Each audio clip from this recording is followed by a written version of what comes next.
Strobilomyces strobilaceus, le bolet pomme de pin. Ce champignon appartient à l'ordre des bolétales. Il possède un hyménophore à tube long, mou et facilement séparable de la chair.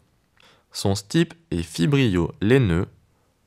Le revêtement du chapeau est écailleux-laineux. C'est Strobilomyces strobilaceus. Le chapeau peut mesurer de 5 à 15 cm de diamètre. Son revêtement est couvert de grosses plaques pyramidales fibrilleux-laineuses brunes, puis noirâtres, pelucheuses. Entre ses écailles, le chapeau est de couleur gris brunâtre, plus clair vers la marge. La marge est floconneuse, débordante et ornée de restes de voiles grisâtres dans la jeunesse.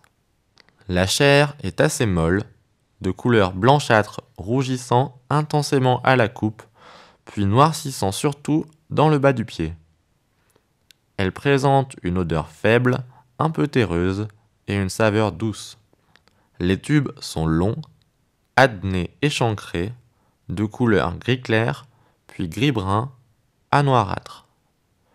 Les pores sont concolores au tube, rougissant chez les exemplaires jeunes ou noircissant au toucher. Les spores sont arrondis réticulés. La sporée est de couleur brun pourpré.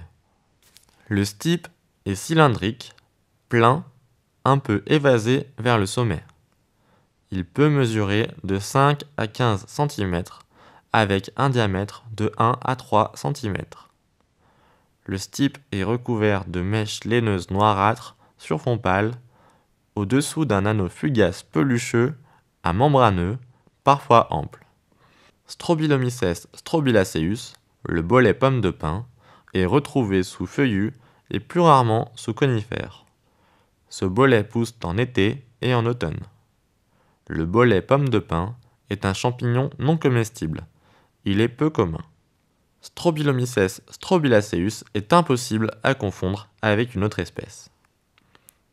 Remarque. Le bolet pomme de pin est le seul Strobilomyces en Europe. Ce champignon est une espèce à protéger.